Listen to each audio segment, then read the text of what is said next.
Well, the SuperModel is kind of like the result of hundreds of hours of work. And it was really interesting because I attacked the design from multiple angles. The first one was working on a profile with some computer simulation that would make something that would be both performing and forgiving at the same time. So it was all about finding a profile that would prevent any backstall or front stall, but at the same time will always fly forward as far as possible, so it's easier to go upwind, and then it flies faster, it jumps better, and also it turns faster because it turns out the profile of the kite really influences how the kite turns. So the result at the end after a few tries based on the simulation was really outstanding right away. So that was like one first step. The second step is to me what's the most important in the kite is how it starts a turn. I call that how it engages the turn. And it starts from the wingtip. It's all about the shape of the wingtip. The wingtip is where your lines are connecting, so that's where you give the first input to the kite. So this shape is quite interesting and for multiple reasons. If you look at this view here, you can see that it's quite a square wingtip. What it does is when you steer, the back of the wingtip is going to close up. This front part here is going to flare open, and then this is going to make it for a very quick turn engagement. The other reason why this part is going to open up a little more is because here you can see there is a curve from the leading edge that stops right here, and there's a little break in that curve, and that break allows for this part here to be a little more free. But at the same time, it's not too much of a break because once you start turning, you want the entire leading edge to start twisting because that's how a kite turns.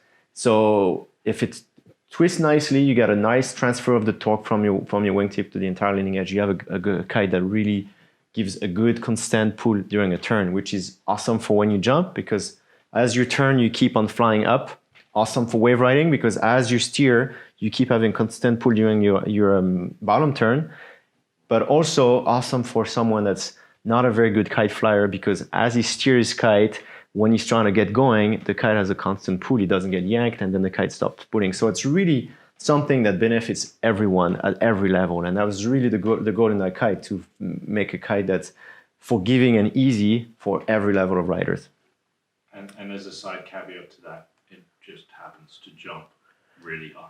Well, it jumps really high because of the two reasons I first mentioned. You got a quick engagement of the turn, which means that as you're kiting and you're edging to jump, when you send your kite, it gets really quickly to do what the bar input has asked the kite to do. So you send your kite really quick, so you don't have to edge for too long. As soon as you send the kite, boom, you're up in the air. So you got a really good, good yank out of the water. And then that's when the fact that the kite twists nicely comes in position, because then you get that constant pull going up, and then the profile being very efficient, then you're gliding really well, so you stay in the air really well. And then coming down again, you're going to do maybe a down loop or heli loop, however you want to do it. While you do it, you still get a good pull, so you come down easily and nice. So really everything works together for that jump. Where do you start with creating a kite like this? How does a kite like that come to be? Is it through years of your experience? Yeah, well, this kite comes, obviously, a lot of experience. I've designed thousands of kites over the years.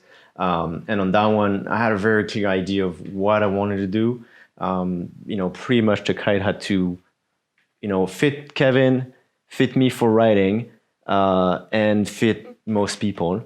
But clearly, Kevin and I were like, the main inspiration. And Kevin likes to jump. He likes to ride waves. I love riding strapless. I love jumping too. So we kind of have the similar, goals for a kite. And so, I started, first there was the design objectives, but clearly it was like, it needs to turn really well. It needs to have a constant pull during the turns. It needs to jump high. It needs to ride wave really well. It needs to drift enough that if the wind is kind of offshore, you don't want to, you want a kite that's going to stay there and be easy to ride the wave with. So it was all those things combined into one. And then I just put everything together, and I was like, okay, now you got to make that thing. And that's pretty much where it started. Most of us, when we kite, we're out riding a twin tip and suddenly we're like, oh, I want to ride waves. We're not going to deflate our kites, grab another one. We're going to keep that kite, and change board only. And that's really the goal. Like, you want a kite that can do everything, and it's totally possible because, like I said earlier, like what's good for a jumping kite, it's actually good for a wave riding kite, the way it pulls you during the turn. So there's a lot of common aspects. For example, you look at strapless jumping. Strapless jumping is a lot more demanding than twin tip jumping because your board has to stay under your feet. So you need a much better power control. In case something happens, you need to be able to depower just 10% maybe and get the power again. So once you're working for strapless jumping, it makes it even better for twin tip riding. You may do things with your twin tip that you didn't even know you could have done before if you hadn't designed it for strapless. So all those things really work in combination to make it better overall. And in the end, I mean, you look at what Kevin can do, and you look at all the people who have been trying to kite so far, and the level is very different, but it's always a huge, high five from everybody on that kite. So I think we really succeed at making a kite that's working for pretty much every conditions you want to ride in. Why did you choose to team up and start Reedin? Felt like it was a no-brainer. Kevin and I have a good connection. I like how serious he is. I like how much of a hard worker he is. I also like how much of a happy person he is, and I love how he kites. To me, he's like I like to say he's the super kiter. He kites like everybody, except he jumps higher, he rides harder, he goes faster, he surfs bigger waves than any of us and all that stuff. But in some ways, it's like he's just like the average kiter, and he loves kiting. And I think that's probably the number one reason.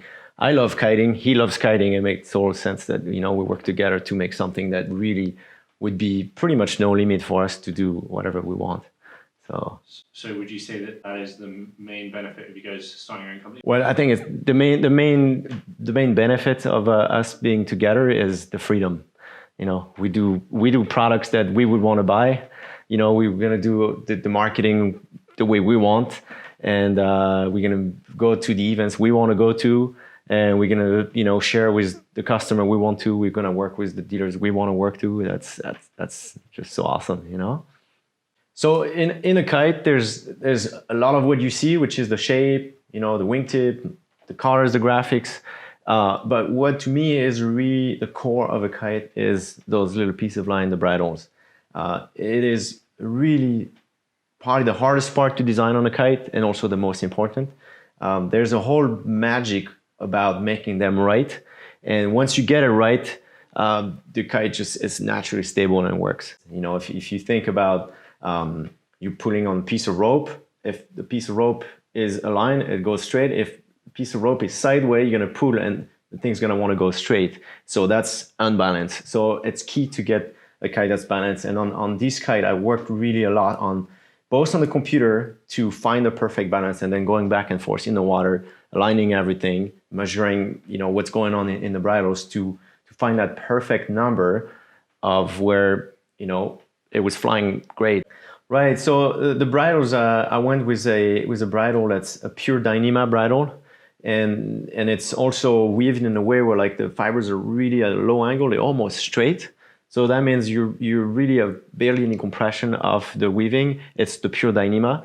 We also pre-stretch them really heavily. So the goal with this was simply that over time your bridles won't stretch. So after a few months, your kite still is what it was meant to be. It was still designed this way. And you just mentioned the leading edge, and there's something also that to me is really important is those kites are what I call high pressure rated.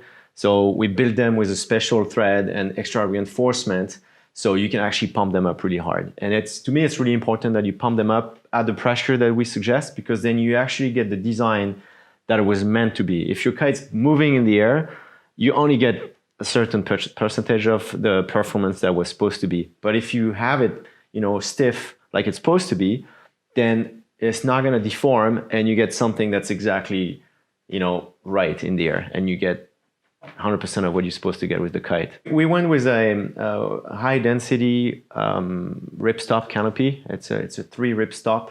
And the reason for high density, what I call high density in the first place, is that there's a lot of weave and per square meter, let's say.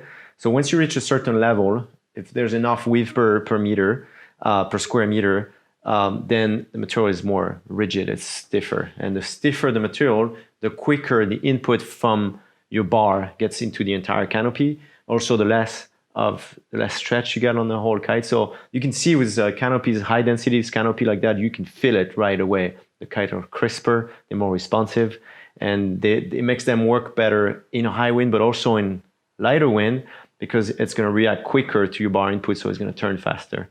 And I guess talking about deformation, one thing that I have going on in those kites is you can see there's a seam going on from the wingtip here, goes here, and then there's another one coming from like the end of the strut towards the center of the kite.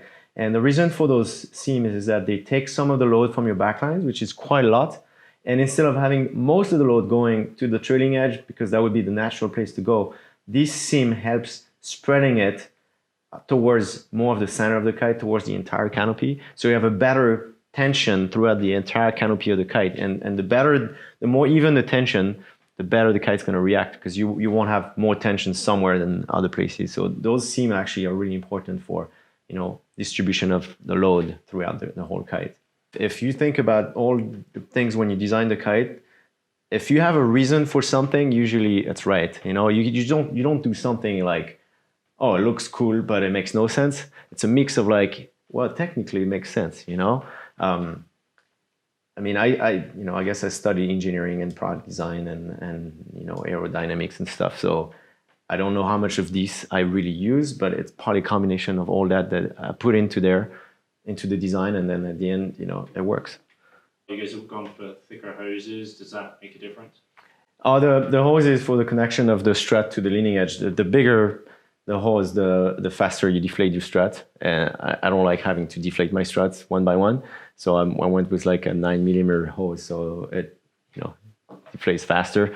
The inflate valve is also a big hose, same reason, easier to pump up your kite. It's hard enough already that they have to go through all the friction from all those hoses and pipes, so might as well we make it easier. So yeah, that's pretty much all the design features of the SuperModel. That's what makes the SuperModel the kite it is, and that's why I love it, and I'm super excited about it.